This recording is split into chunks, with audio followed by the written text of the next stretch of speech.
नमस्कार दोस्तों, स्वागत है आप सभी लोगों का सोनू स्टडी क्लास है यूट्यूब चैनल में। दोस्तों आज मैं आप सभी लोगों को एनसीईआरटी बुक क्लास 9 सामाजिक विज्ञान चैप्टर 5 संस्थाओं का कामकाज पर प्रश्न उत्तर मैं आप लोगों को इस वीडियो में बताऊंगा। प्रश्न नंबर 1, अगर आपको भारत का राष्ट्रपति चुना जाए तो आप निम्नलिखित में से कौन सा फैसला खुद कर सकते हैं? ऑप्शन क, अपनी पसंद के व्यक्ति को प्रधानमंत्री चुन सकते हैं। ख, लोकसभा में बहुमत वाले प्रधानमंत्री को उसके पद से हटा सकते हैं। ग, दोनों सदनों द्वारा पारित विधेयक पर पुनः विचार के लिए कर सकते हैं। घ, मंत्री परिषद में अपनी पसंद के नेताओं का चयन कर सकते हैं। उत्तर ग, दोनों सदनों द्वारा पारित विधेयक पर पुनः विचार के लिए कर सकते हैं। प्रश्न नंबर 2, निम्नलिखित में से कौन राजनीतिक कार्यपालिका का हिस्सा होता है? क, जिलाधीश। ख, गृह मंत्रालय का सचिव। ग, गृह मंत्री। घ, पुलिस महानिर्देशक। उत्तर ग, गृह मंत्री। प्रश्न नंबर 3, न्यायपालिका के बारे में निम्नलिखित में से कौन सा बयान गलत है? ऑप्शन नंबर क, संसद द्वारा पारित प्रत्येक कानून को सर्वोच्च न्यायालय की मंजूरी की जरूरत होती है। ख, अगर कोई कानून संविधान की भावना के खिलाफ है तो न्यायपालिका उसे अमान्य घोषित कर सकती है। ग, न्यायपालिका कार्यपालिका से स्वतंत्र होती है। घ, अगर किसी नागरिक के अधिकारों का हनन होता है तो वह अदालत में जा सकता है। उत्तर क, संसद द्वारा पारित प्रत्येक कानून को सर्वोच्च न्यायालय की मंजूरी की जरूरत होती है।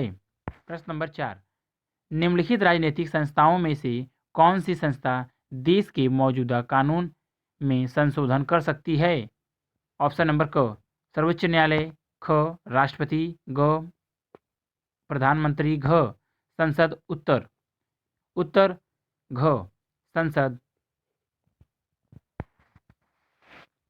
प्रश्न नंबर 5, उस मंत्रालय की पहचान करें जिसने निम्नलिखित समाचार जारी किया होगा। क, देश के जूट का निर्यात बढ़ाने के लिए एक नई नीति बनाई जा रही है। ख, ग्रामीण इलाकों में टेलीफोन सेवाएं सुलभ कराई जाएगी। ग, सार्वजनिक वितरण प्रणाली के तहत बिकने वाले चावल और गेहूं की कीमतें कम जाएगी। घ, पल्स पोलियो अभियान शुरू किया जाएगा। अंग, ऊंची पहाड़ियों पर तैनात सैनिकों के भत्ते बढ़ाए जाएंगे। नंबर 1, रक्षा मंत्रालय। नंबर 2, कृषि खाद्यान्न और सार्वजनिक वितरण मंत्रालय। नंबर 3, स्वास्थ्य मंत्रालय। नंबर 4, वाणिज्य और उद्योग मंत्रालय। नंबर 5, संचार और सूचना प्रौद्योगिकी मंत्रालय। उत्तर क, देश से जूट का निर्यात बढ़ाने के लिए एक नई नीति बनाई जा रही है। ख, ग्रामीण इलाकों में टेलीफोन सेवाएं सुलभ कराई जाएगी। ग, सार्वजनिक सार्वजनिक वितरण प्रणाली के तहत बिकने वाले चावल और गेहूं की कीमतें कम जाएंगी। नंबर 4, वाणिज्य और उद्योग मंत्रालय। नंबर 5, संचार और सूचना प्रौद्योगिकी मंत्रालय। नंबर 2, कृषि खाद्यान्न और सार्वजनिक वितरण मंत्रालय। प्रश्न नंबर 6, देश की विधायिका कार्यपालिका और न्यायपालिका में से उस राजनीतिक संस्था का नाम बताइए जो निम्नलिखित मामलों में अधिकारों का इस्तेमाल करती है। ऑप्शन नंबर क, सड़क सिंचाई जैसे बुनियादी ढांचों के विकास और नागरिक की विभिन्न कल्याणकारी गतिविधियों पर कितना पैसा खर्च किया जाएगा। ख, स्टॉक एक्सचेंज को नियमित करने संबंधित कानून बनाने की कमेटी के सुझाव पर विचार विमर्श करती है। ग, दो राज्य सरकारों के बीच कानूनी विवाद पर निर्णय लेती है। घ, भूकंप पीड़ितों की राहत के प्रयासों के बारे में सूचना मांगती है। उत्तर, लोकसभा, वित्त मंत्रालय। संसद। ख, संसद। ग, सर्वोच्च न्यायालय। घ, कार्यपालिका। प्रश्न नंबर 7, भारत का प्रधानमंत्री सीधे जनता द्वारा क्यों नहीं चुना जाता? निम्नलिखित 4 जवाबों में सबसे सही को चुनकर अपनी पसंद के पक्ष में कारण दीजिए। ऑप्शन नंबर क, संसदीय लोकतंत्र में लोकसभा में बहुमत वाली पार्टी का नेता ही प्रधानमंत्री बन सकता है। ख, लोकसभा प्रधानमंत्री और मंत्रिपरिषद का कार्यकाल पूरा होने से पहले ही उन्हें हटा सकती है। ग, चूंकि प्रधानमंत्री को राष्ट्रपति नियुक्त करता है, लिहाजा उसे जनता द्वारा चुने जाने की जरूरत नहीं है। घ, प्रधानमंत्री के सीधे चुनाव में बहुत ज़्यादा खर्च आएगा तथा उपयुक्त उत्तर क है। ऐसा यह सुनिश्चित करने के लिए किया जाता है कि प्रधानमंत्री को बहुमत प्राप्त हो। यह उसे कठपुतली या तानाशाह बनने से रोकता है, क्योंकि उसे मंत्रिपरिषद के साथ काम करना पड़ता है। प्रश्न नंबर 8, 3 दोस्त एक ऐसी फिल्म देखने गए जिसमें हीरो एक दिन के लिए मुख्यमंत्री बनता है और राज्य में बहुत से बदलाव लाता है। इमरान ने कहा कि देश को इसी चीज़ की ज़रूरत है। रिजवान ने कहा कि इस तरह का बिना संस्थाओं वाला व्यक्ति का राज खतरनाक है।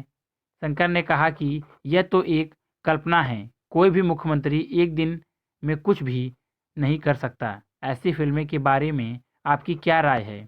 उत्तर, ऐसी फिल्म अर्थवाद तथा आलोकतांत्रिक है। किसी योजना को कार्यान्वित करने के लिए सत्ताधारी लोगों का अनुमोदन आवश्यक होता है। मुख्यमंत्री की नियुक्ति निष्पक्ष चुनाव प्रक्रिया के उपरांत की जाती है। साथ ही सुधारों के लिए अत्यधिक योजना बनाने की जरूरत होती है। मैं भी शंकर से सहमत हूँ। राज्य में बदलाव लाने के लिए केवल एक दिन काफ़ी नहीं होता।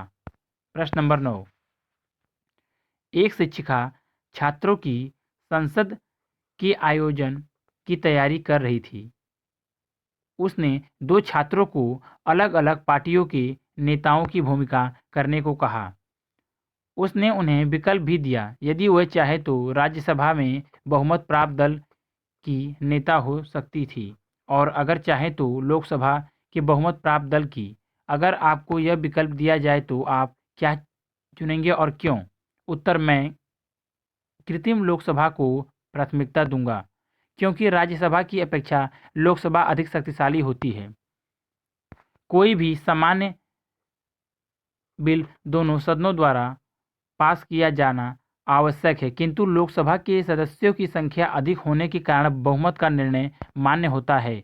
वित्तीय मामलों में लोकसभा की शक्तियां अधिक होती है। वित्तीय बिल केवल लोकसभा में पेश किए जा सकते हैं। देश के प्रशासन को चलाने के लिए सारा धन लोकसभा द्वारा ही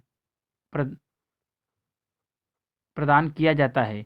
लोकसभा मंत्रिमंडल को नियंत्रित करती है। लोकसभा के सदस्य योग्य मतदाताओं द्वारा प्रत्यक्ष रूप से चुने जाते हैं। प्रश्न नंबर 10, आरक्षण पर आदेश का उदाहरण पढ़कर 3 विद्यार्थियों की न्यायपालिका पर अलग अलग प्रक्रिया थी।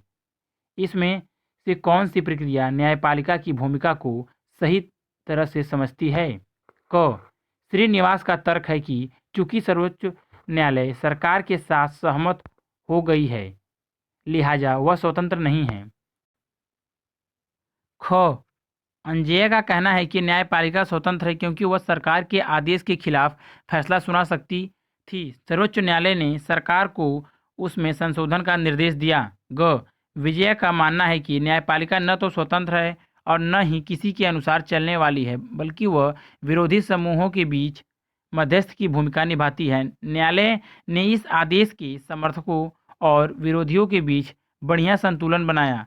आपकी राय में कौन सा विचार सही है? उत्तर, न्यायपालिका की भूमिका के बारे में अंजया का विचार सही है। अगर वीडियो अच्छी लगी तो वीडियो को लाइक करें, शेयर करें, कमेंट करें और नेक्स्ट वीडियो के लिए चैनल को सब्सक्राइब जरूर करें। Thank you for watching.